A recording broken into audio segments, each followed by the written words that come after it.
జీవము మరణం, వెలుగు చీకటి. ఈ రెండు మాటలు మీరు గుర్తు పెట్టుకోవాలి. జీవం మరణం. ఏ వ్యక్తిలో జీవం ఉంటుందో ఆ వ్యక్తి చనిపోయిన వ్యక్తి కింద సమానం. అర్థమైందండి? మనం బ్రతికినట్టుగానే ఉంటాం, కానీ మనము చచ్చిపోయి ఉంటాం. మీరు అర్థమైంది అనుకుంటాను. చచ్చిపోయేదేంటి? ఆత్మకి. ఆత్మ ఎప్పుడు చచ్చిపోతుంది? పాపం అపరాధాలు చేస్తుంది.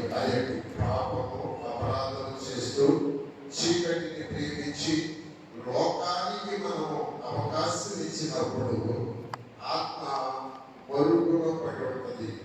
అంటే ఉన్నది కానీ భక్తుతో ఉన్నట్టుగా ఉన్నది. ఒక్కొక్కసారి మనం హాస్పిటల్కి వెళ్ళినప్పుడు ఆపరేషన్ చేసేటప్పుడు మన వల్ల మీద పట్టుకోబెట్టి ఎక్కువ పోస్తే మనకి మందు అందిస్తారు. వెనకాల అవి ఎక్కువ పోస్తే మందు అందించినప్పుడు మనిషి చూస్తూనే ఉంటాడు, కానీ కోస్తా ఉన్నా కూడా తెలియదు. కళ్ళమంది కోస్తా ఉంటాడు, పట్ట మీద గద్దులు పెట్టి అనే శబ్దం కూడా వినపడతా ఉంది, కానీ ఎప్పి ఉండదు.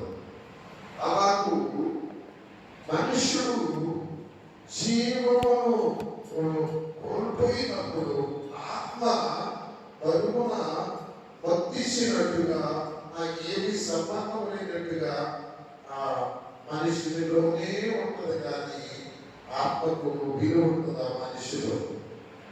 ఎందుకంటే ఒకసారి 2వ కొరింథీయులకు రాసిన పత్రిక 4వ అధ్యాయం 4వ వచనం ఒకసారి సహాయం చేయండి, మీకు అర్థమైంది. 2వ కొరింథీయులకు రాసిన పత్రిక 4వ అధ్యాయం 4వ వచనం.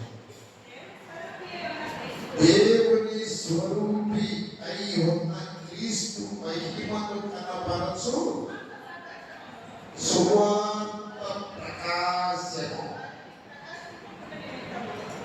అలా చదవమ్మా,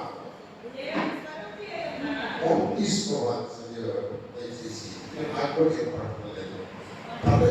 చదువు చదువు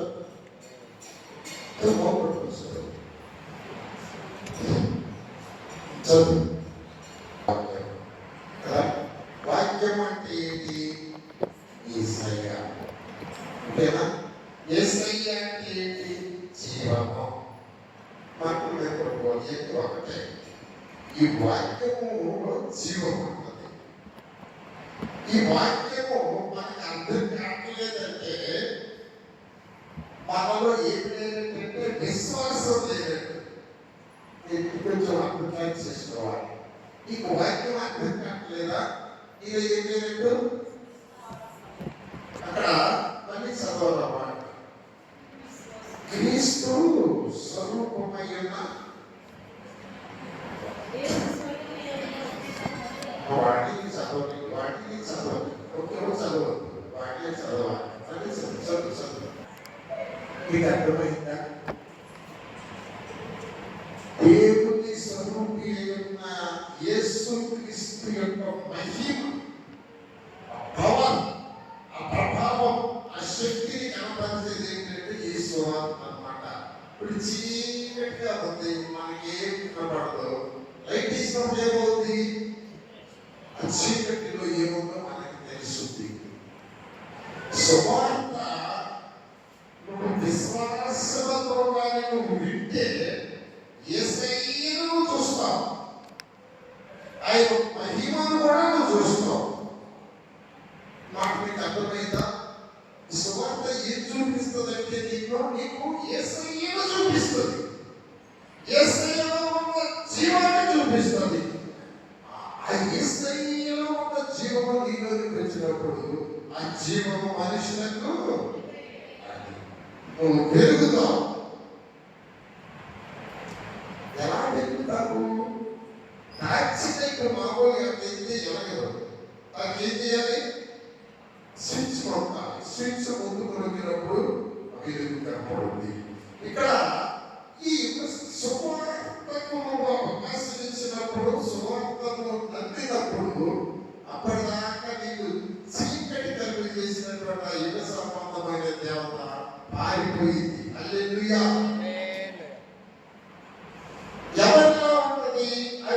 విశ్వాసుల మనోనేత్రాలకు ఈ యుగ సంపన్నమైన దేవత గుడ్డితనం కలుగజేసింది.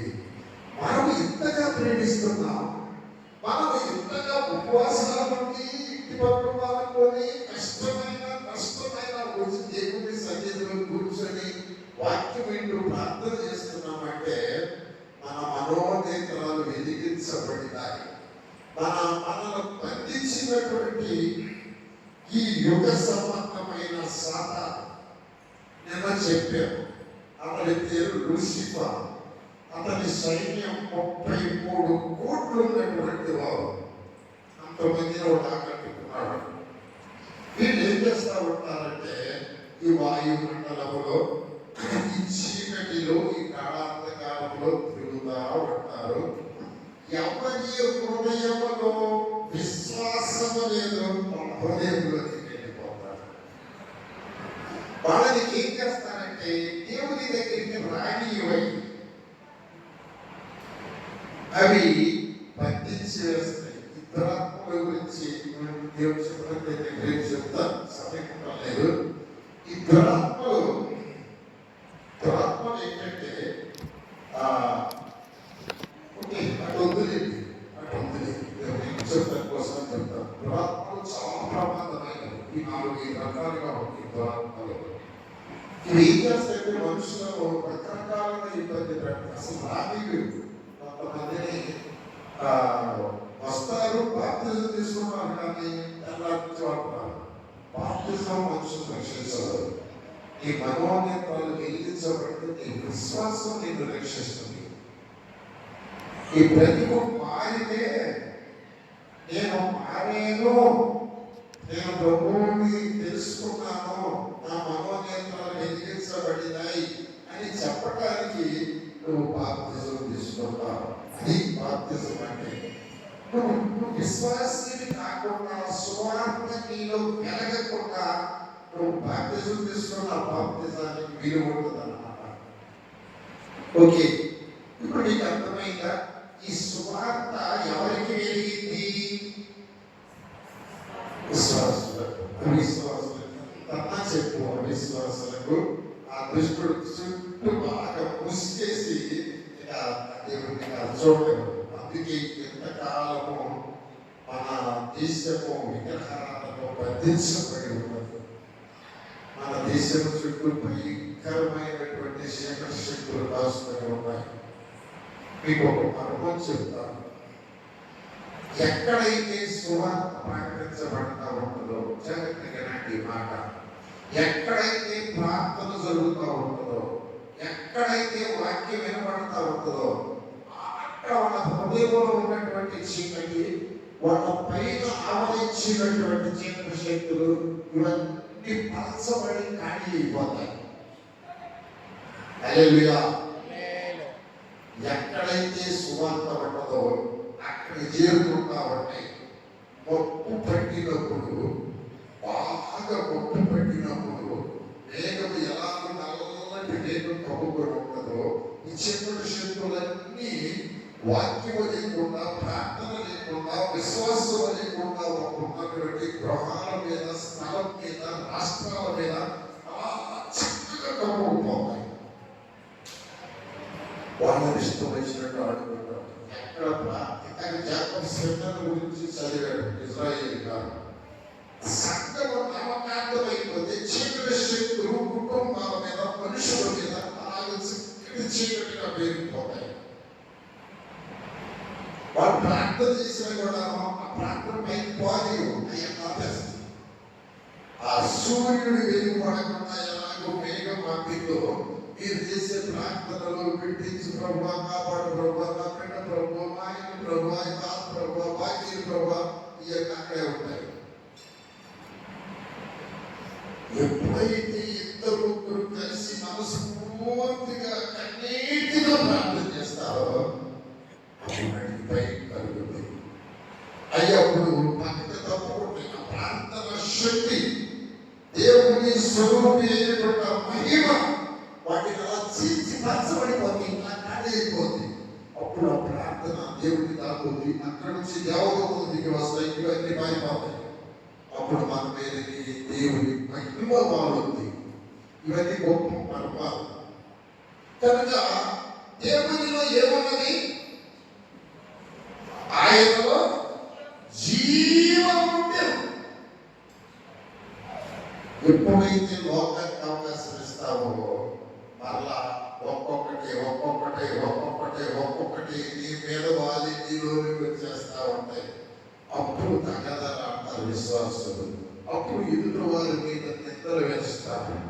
ఈ ఒకరినొకరు ద్వేషించుకుంటారు, ఒకరినొకరు దూషించుకుంటారు.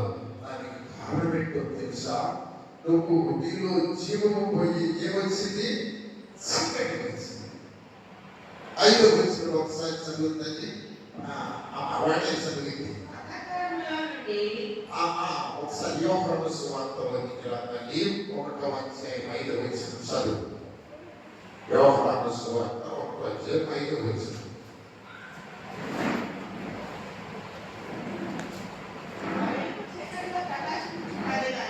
ఆ వెలుగు చీకటిలో ప్రకాశించుచున్నది కానీ ఇక్కడ చూడండి, ఆ వైపు చూడండి.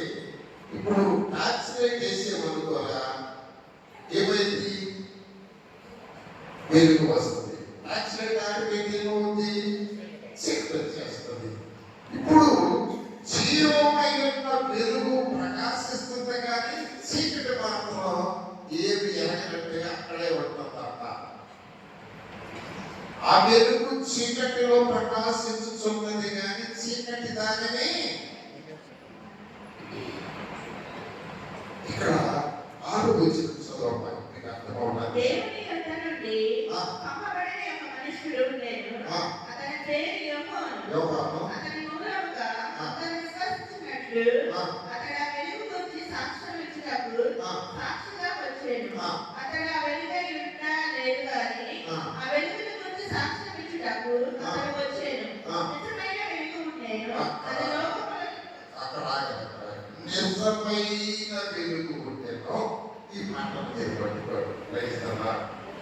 నిజమైన వెలుగు చెప్పండి. ఈ వెలుగు ఇప్పుడు మనం చూసేదంతా ఫేక్ వెలుగు. ఒక్కొక్క వెలుగు ఇది, ఒక్కొక్క వెలుగు. Praise the Lord. అమ్మాయి అలాంటి ఒకసారి భయం ఉన్నట్టు రేటు ఎవరు చాలా తీసుకుంటుందా వాళ్ళు ఈసారి ఏమైంది కాక కూర్చోండి. కనుమైనాక ఏమైంది? కానీ నిజమైన వెలుగు ఉండేను. హల్లెలూయా, హల్లెలూయా. ఒకసారి ప్రకటన గ్రంథం 21వ అధ్యాయంలో చూడండి. ప్రకటన గ్రంథం 21వ అధ్యాయంలో 21వ అధ్యాయం. అంతటా క్రొత్త ఆకాశము క్రొత్త భూమిని చూసి తిని, మొదటి ఆకాశం మొదటి భూమి గతించిపోయిన నూతనమైన యెరూషలేము నా పట్టణము తన భర్త కొరకు అలంకరింపబడే పెళ్లి కుమార్తె వలె సిద్ధపడి చూసి తిని. దేవుని నివాసం మనుషులతో కూడా ఉన్నది.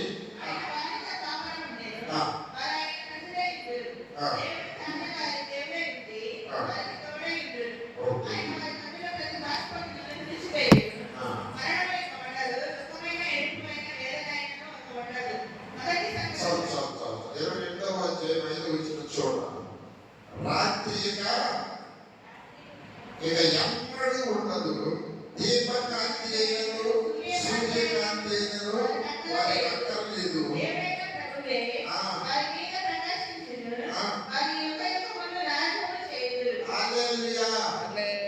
ఎవరండి? యేసయ్యే వెలుగు. యుగాలు వెలుగుతూనే ఉంటాడు. ఆ వెలుగు నిజమైన వెలుగు. సూర్యుడు నిజమైన వెలుగుగా కొన్నాళ్ళకి సూర్యుడు చీకటి అయిపోతాడు. సూర్యుడిలో వెలుగు ఉండదు. కొన్నాళ్ళకి ప్రకటనకాలం చదవడం అర్థమవుతుంది మీకు. చంద్రుడు సూర్యుడు చీకటి అయిపోతే చంద్రుడు చీకటి అయిపోతాడు. ఎందుకంటే సూర్యుడు వెళ్ళి చంద్రుడి మీద పడి మనకు చల్లగా వస్తుంది. కొన్నాళ్ళకి లోకము చీకటి అయిపోద్ది. కాబట్టి ఈ వెలుగు కరెక్ట్ కాదు. భూమి, సూర్య, చంద్ర, నక్షత్రాలు, పంచభూతములు లయమైపోయినప్పుడు వెలుగు ఉండదు. దేవదూతలు పాపము చేసినప్పుడు దేవుడు ఏం చేశాడంటే ఈ భూమిని అగాధ జలములోనికి నెట్టి వేసి సృష్టి అంతా కూడా చీకటైపోయింది. మళ్ళా దేవుడు ఆది ఏం చేశాడంటే ఒక సూర్య చంద్రుడు ఒక రోజు భూమిలో ఒకసారి కింద జలం చేసి సూర్యుడు చంద్రుడు బయటికి తీసేశాడు. కాబట్టి శాశ్వతం కాదు ఈ సూర్యుడు చంద్రుడు, ఈ లైట్లు శాశ్వతం కాదు, కరెక్ట్ శాశ్వతం కాదు. నిజమైన వెలుగు ఉండేనో అది ఆ ప్రభు అయిన యేసుక్రీస్తు వాక్యములో ఉన్నది. ఆ వాక్యములో జీవం ఉన్నది. ఆ వాక్యానికి ఎవరు విశ్వాసముతో హృదయ కవాటాలు తెరుస్తారో ఆ వాక్యము వారిలోనికి వెళ్ళింది. ఎవరిలోనికి వాక్యం వెళ్ళిందో ఆ వాక్యము బంధించబడిన చీకటిని తరిగినప్పుడు ఆత్మ వెలుగుంటది. హల్లెలూయా. మైండ్ వెలుగుంది. నీతిని చూస్తావు, పరిశుద్ధతను చూస్తావు, పరలోకాన్ని చూస్తావు, దైవ కుమారుని ప్రభువుని చూస్తావు. ఈ ఆత్మ వెలిగినప్పుడు దేవుని ఆత్మను ఈ ఆత్మ చూస్తుంది. ఈ ఆత్మ వెలిగినప్పుడు ప్రార్థన ఆత్మతో ఆత్మను కలుసుకుంటావు. హల్లెలూయా. నన్ను ప్రార్థించేవారు ఆత్మతోనూ సత్యముతోనూ ప్రార్థించాలి. ఆ ప్రార్థనకి జవాబు వస్తుంది. మన ప్రార్థనకి ఎందుకు జవాబు రావట్లేదంటే చీకటి ఉండేది. వెలుగు వస్తుండగానే చీకటి కోటలా క్యాచ్ చేయాలి. ఈ మాటలు సంవత్సరాల తరబడి వాక్యం వింటున్నారు కానీ చీకటి అట్టాగే ఉంటుంది. అంధకారం కోటల్లా, పొరలు రాత్రల్లా, ఇది సంబంధమైన దేవత కట్లు తెగటల్లా. మీకు అర్థమైందా? ఇంకా లోకస్తులుగా ఉన్నారు అంటే, ఇంకా తగాదలాడుకుంటూ ఉన్నారంటే, ఇంకా దేవుని ప్రేమ లేదంటే, ఇంకా వాక్యము నీకు గుర్తు రావట్లేదంటే, వాక్యము నిన్ను మార్చింది, దేవుడు నిన్ను మారు మనసిచ్చాడు, ఆయన రక్తం తీసుకుంటున్నామని జ్ఞానం లేకుండా బ్రతుకుతున్నామంటే నీకు ఆ వెలుగు వచ్చి నిన్ను తాగుతుంది కానీ చీకటి మాత్రం పోవటం లేదు. నీకు కొంచెం క్లియర్ అయింది అనుకుంటున్నాను. ఇప్పుడు ఎందుకు మీరు ఇలా అంటున్నారు? ఫిలిప్ జాకబ్స్ స్నేటర్ ఆ చదివినటువంటి ఆ మాటల్లో నుండి ఫిలిప్ జాకబ్స్ స్నేటర్ ఏం చేసినట్టు ఆ దినాల్లో సంఘం ఏమైందంటే నామకార్థం అయిపోయిందంటే సంఘం. నామకార్థం ఎప్పుడవుతుంది? లోకంలో కలిసినప్పుడు, ఆచారాలను ముందు తెలుసుకున్నప్పుడు, దేవుని వాక్యానికి విలువైనప్పుడు. నేను రక్షించబడిన కొత్తలో నాకు తండ్రి సంఘంలో ఒక ఉత్తరాలు ఉండేది. ఆమె చనిపోయేది చెప్పేది, అన్ని చనిపోయేది చెప్పేది. చెప్పిన తండ్రి ఒకరోజు ఆమె అక్కడ చెప్తున్నవాడు అనుకుంటా దినానికి వెళ్ళింది. అడిగింది దినానికి లేదు. దినం అంటే 15 రోజులు, 12 రోజులు, 11 రోజులు అట్లా చేసేది దినం. ఆ రోజు నుంచి ప్రవచించడం మానేసేసేసింది. తర్వాత నేను చచ్చిపోయిన ప్రవచించడం నేను చూడాలి. ఆత్మీయంగా మాట చెప్పడం భయం వేస్తా ఉంటే వెళ్ళకూడని స్థలాలకు వెళ్ళకూడదు. అక్కడ చీకటి శక్తులు ఎక్కువగా ఉంటాయి. సముద్ర స్నానాలు అని సముద్ర స్నానాలు ఒక్కొక్కసాట దెయ్యాలకు వెళ్తారు. తెలుసా? దెయ్యాలను ఆరంభిస్తారు. అవి చాలా చోట్ల మీరు గమనించవచ్చు. దినాలంటే దెయ్యాలకు పెడతాం, ఆత్మలకు పెడతాం. మీ పితృ ఆత్మలన్నీ వచ్చేస్తాయి దినం రోజు. మేమేమి చేయలేదయ్యా, ప్రార్థన పెడతామంటారు కానీ నీ ఆత్మీయ జీవితం అయిపోద్ది, నీ ప్రార్థన పంచబడిపోద్ది, నీ భక్తి నిస్సారమైపోద్ది, నీ ప్రార్థన జవాబులు రావు. మా పాస్టర్ గారు జరగబోయే ఆమె దేవుడు బయలుపరుస్తూ ఉండేవాడు. కానీ ఇప్పుడు ఆమె యొక్క విశ్వాసము ఏమైంది లేదు, కొన్ని బయలుపరుస్తున్నాడు. ఇదివరకు అది లేదు, అసలు లేదు, ఆ ప్రార్థన లేదు. అవి ప్రార్థన చేస్తే ప్రార్థన చేస్తుంటే నాకు అలాంటి నీళ్ళు వచ్చాయి, ఇప్పుడు రావట్లేదు. ఏమైపోయింది ఆమె విశ్వాసం తగ్గిపోయింది. చీకటి మళ్ళా లోపలికి వచ్చేసింది. దానికి మనవరాలు మనవడు ఆ కొడుకు ఈ కొడుకు ఈ కొడుకు ఈ బాధ ఈ పనులు పడు ఈ మోకాల్లో ఈ నడుపు అయిపోయింది. భక్తి అయిపోయింది. మనుషులు ఎప్పుడు లోకంలోకి కలిసిపోయి మళ్ళా చీకటి అవుతారంటే తిండి వలన, మత్తు వలన, ఐహిక విచారముల వలన ఈ మూడు మనిషి మధ్యలోకి లాగేస్తారు. ఒకటి తిండి, తిండి ఎక్కువైపోతే బెస్ట్ నిద్రపోవాల్సిందే, అనుమానమే లేదు. ఎంత ఎంత ఎన్నో వాక్యము ప్రార్థన చేయాలి. తిండి ఎక్కువైపోతే అది కడుపు కాల్చాలి. మీకు ఇష్టమైన దాన్ని ఆపేసేయాలి. ఒక మోసపోతాను ఏదైతే ఎక్కువ తింటావో అది ఆపేసేయాలి. నాకు మాంసం పోగొరకి ఇష్టపడుకో ఆపేసేయాలి. రోజు ఎంత తినబట్టి మాంసం పోగొన్నప్పుడు తింటాను. అప్పుడేమైపోతుంది, తిండి నన్ను భక్తులకి తీసుకుపోతుంది. రెండవది భక్తు. భక్తులకి ఏంటి, ఏది మైకంలోకి తీసుకెళ్తే అదే భక్తులు. భక్తుల రకాలు ఉంటాయి. తప్పు భక్తు, శరీర కోరికల మత్తు, ఐహిక విచారాల మత్తు. ఒక ఆమె యవ్వన బిడ్డలండి, దాదాపు 18-19 సంవత్సరాలు కూతురు కొడుకు ఇద్దరిని తీసుకొని పడికత పడ్డారు. ముగ్గురు పడ్డారు. ఏంటి అది ఐహిక విచారణ మత్తు కావచ్చు. అక్కడ బాగా తాగి రైలు పెట్టే రాసి చూసుకున్న ఆపటి ఎదురుగా నిలబడ్డాడు. ఏమైపోయాడు, నిజంగానే రా ఆ పెద్దలు చేతి ఉన్నాడు, బాగా తాగి ఉన్నాడు. వద్దు వద్దు, తాగినోడు కుక్కలతో పెడుతున్నాడు, తాగినోడు భార్య బిడ్డలో పట్టించుకోడు, తాగినోడు తనేమైపోతున్నాడో తెలియదు. ఇవన్నీ కూడా దైవత్వానికి ఆత్మీయతకు దూరంగా తీసుకుపోయి నాశనం చేస్తాయి. కనుక నాకు ఏ కొంత ఆవరించింది, శరీరం నేను మందులోకి తీసుకొని పోతుంది. శరీర ఆశలు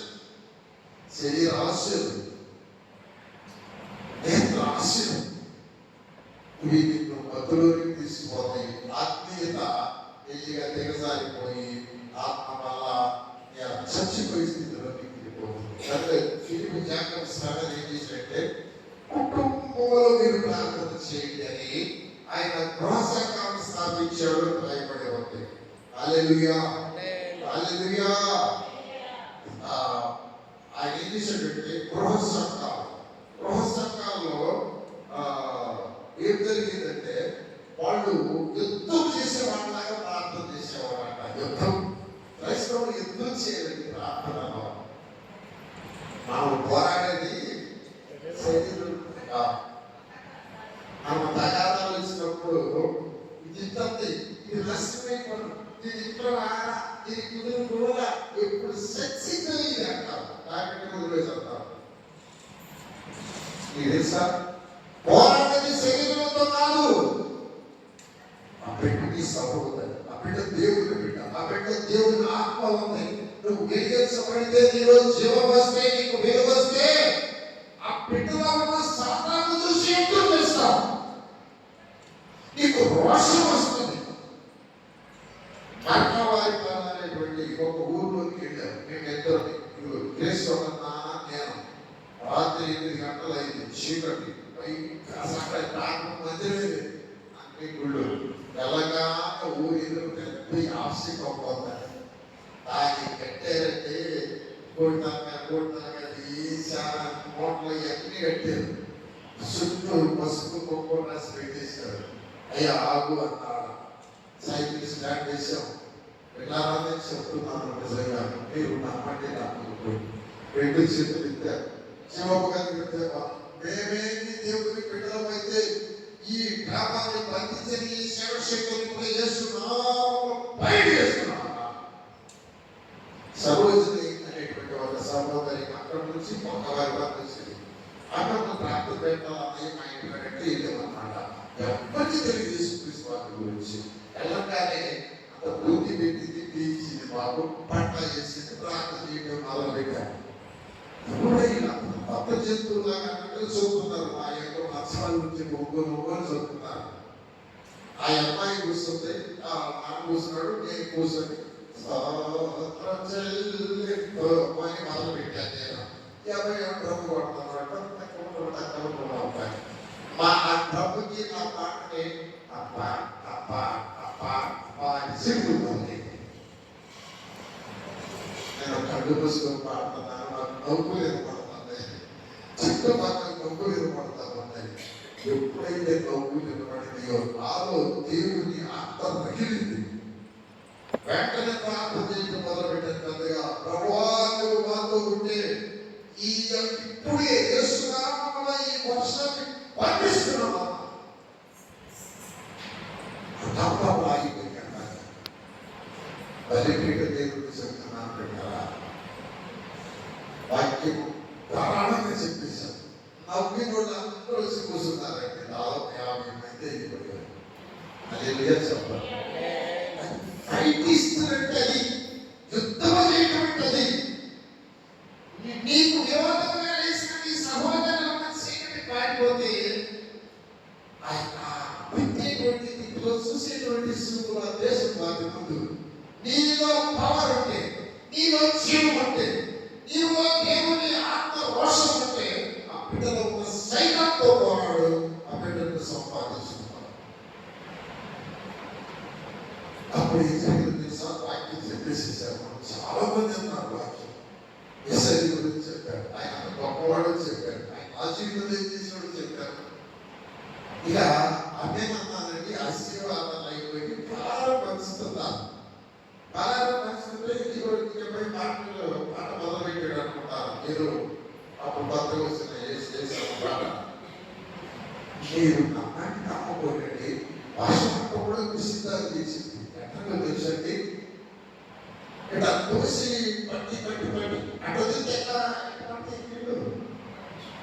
సిరుకులు కాదు. అప్పుడు ఒకసారి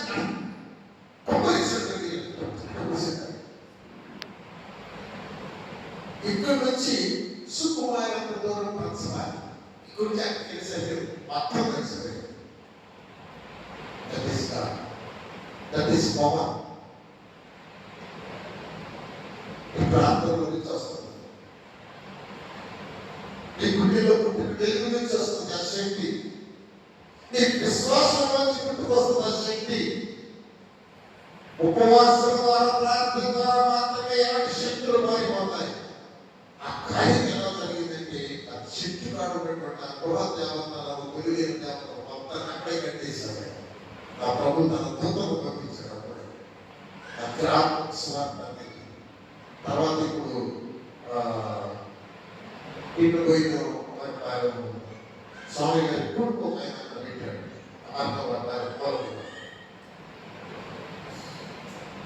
ఆయన అంతా విశ్వాసం చేశారు. చెప్తున్నాను, నామకాంత భక్తి వల్ల ఏ ఉపయోగం లేదండి. నీకు తెలిస్తే మేము ప్రార్థన చేస్తాం. ఒక్కొక్క పని అయిపోతే పక్కకి సహోదరులు గెలుస్తాం. అక్క ప్రార్థన చేసుకుంటారండి. నన్ను పిల్లలను కూర్చోబెట్టి మరండి ఇస్తే చేస్తాను. ఐపీసీ పెట్టుకోస్తూ స్థాపించిన ఆయన బిఎం స్వామి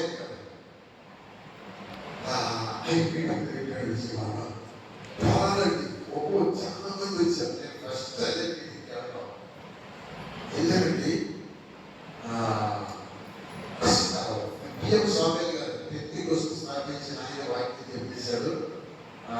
రాత్రి కూడా చెప్పేశాడు. అంతా ఉద్యోగమే 10 గంటలకి పడుకున్నానండి. నాకు పడుకోబుద్ధి కాక సరే నేను పాట పాడతాను. నెమ్మదిగా నెమ్మదిగా ఆ పాట పాడతా కూర్చున్నాను. అలాగే పక్కన ఒక ఆయన తీసి ఆయన ఉంటున్నారు, ఆయన పడుకుందామని ఎక్కడ మొదలుపెట్టారు. మీరు నమ్మండి, అందరూ పడుకుని నిద్రపోవాలి, అందరూ వేసుకొని ప్రార్థన చేసుకోవాలి. అది బియ్యం స్వామి గారు పది స్టేజ్లు మేము పడుకోవాలి, మేము పడుకోవాలి, మీరు దయచేసి పడుకోవాలి మీరు ఒక్క పట్ట ఒక్క పొలను వెలిగిస్తే బిల్లులు కాదు, ఈ కాలనీని కాదు, ఈ రాష్ట్రాన్ని కాదు, ఈ దేశాన్ని తగ్గిస్తుంది. నా ప్రియమైన బిడ్డ, పవర్ గాడ్ మనుషులతో పోరాడదు, మనుషులను ఆవరించిన దెయ్యాలతో పోరాడు. అది తీర్పు చేకూర్చుకుంటారు. కానీ అచరిత్ర అబ్బాయి చదివింది. మన మనుషులను చూద్దాం, మనం పోరాడేది శరీరంతో, అది శరీరంతో కాదు, అధికారులతోనూ వాయుమండల సంబంధమైనటువంటి ఆ చీకటి శక్తులతో పోరాడాలి. అది జీవం. నీవు వెలిగించబడితే, నీలో జీవం వస్తే, నీలో వెలుగు వస్తే, నీలో ఆత్మ వస్తుంది. ఆత్మ ఎప్పుడైతే వస్తుందో పరిశుద్ధాత్మ నీ మీదకి వచ్చినప్పుడు నీకు శక్తి వస్తుంది. దాన్ని పవర్ అంటారు. పవర్, నీ మాటకి పవర్ వస్తుంది. ఆ దినాల్లో నేను దెయ్యం ఆజ్ఞాపించేవాడు అంటే బయటికి రాయంటే వచ్చే నిజంగా చెప్తున్నాను. నేను అసలు నిజంగా చెప్తున్నాను. జీపాల్ గారికి ఒక ఆయన ఉన్నాడు, మేకల వారి బాధ్యత. జీపాల్ గారికి ఒక ఆయన ఉన్నాడు. వీళ్ళిద్దరు కలిసి సిల్పని అక్కడ ఒక ఆయన పశు డాక్టర్ గారు ప్రార్థన అంటే ఇద్దరు కలిసి ప్రార్థన అయిపోయింది. అక్కడ ప్యాకి వరుసంటారు ఉంటే నాకు సుందరాలు అక్కడ ఉన్నారు. తెలిపి ఒక ఆమె వాళ్ళకే తల్లి సుందరాలు వాళ్ళకే పొప్పుగా చీరని స్నానం చేస్తారు. నేను తెలుసా బజార్లో కూడా పొప్పు పడేది స్నానం చేస్తారు. ఇక సరే మేము వచ్చేసాం. వచ్చేసి ఆ కూతురు ఇప్పుడు మంచి సంవత్సరాలు చేసుకుంటాయి. అమ్మాయి డాక్టర్ టీచర్. అమ్మాయి అంకులు ఎప్పుడు చెప్పి అంటే అమ్మాయికి బాగా వచ్చారా ఇలా చిన్న అమ్మాయి ఈ ఢిల్లీ ఒక 4 దగ్గర దొరికి ఇదే బాగుంటుంది. అసలు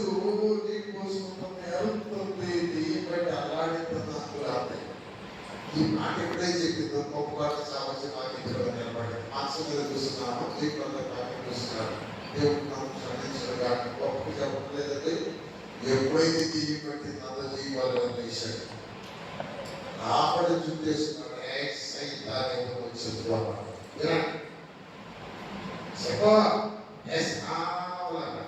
అరే వదులుకున్నాను, అరే వదలరా బతుకంతా నాకు తెలుసా, వదలరా చెప్పమాట వాడతాడు. నాకు భయసిగా భయవేస్తున్నాను. ఆయన పట్టుకు వస్తాడు, ఆయన దగ్గర కానీ ఫాస్ట్గా చచ్చిపోయి కనీసం నాకు భయం వేసింది. బాబు ఇల్లు నాయన అని చెప్పేసి అయినా ఏం చేయలేదు. ఏమన్నది నేను చుట్టూ పట్టుకోవాలా, 4 పీసులు పట్టుకోవాలి తలకాడ. నీకు మాట్లాడేదమ్మా అయిపోయింది. ఎవరు అనుకుంటున్నారు, మీకు అదేమని అనుకుంటున్నారు? యేసు నామములో కనిపిస్తున్నా ఏంటి పేరు చెప్పు. నా పేరు మంత్రయ్య, నా పేరు మంత్రయ్య. ఎలా చెప్తావు ఈ అమ్మాయి? పెద్ద మనిషి గురించే ఉంటాయి.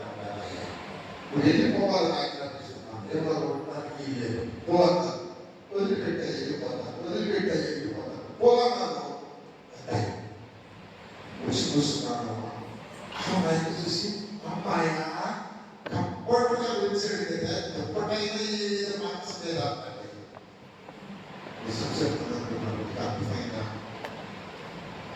శరీరానుసారంగా బ్రతకొద్దండి. శక్తివంతులుగా బ్రతకండి. ఉపవాసపోతారు. దేవుడి మాటలు దీవించులు కాక మిమ్మల్ని అలా పవర్ఫుల్ ఫైటిస్టులుగా ఉపవాసపడాలని దేవుడు చేయడు కాక. ఇలా ఖాళీగా ఉన్నప్పుడు ఆటపాడి జ్ఞాపకం చేయండి. వస్తారు మీ పిల్లవాసులు పక్కన పిల్లలు చూస్తుంటారు. ఒక మెంటల్ ఇష్యూ అక్కడ కొట్టే పారిపోతాయి. పెద్దమైన మాట్లాడుకుని కూర్చో. నువ్వు ప్రార్థన చేత దాటవాడు వస్తాడు బయటికి దగ్గరికి. అలాగా సమూహాలుగా గృహ కోటాలన్నాడు. తెలుగు శాఖ సభ మళ్ళీ చదవండి ఒకసారి. గృహ కోటాలు పెట్టి చెక్కలు ఎంత గృహ పట్టింది అంటాడు ఆ రోజు. ఈరోజు ప్రార్థన చేసేది తీసుకొని ప్రారంభించాం.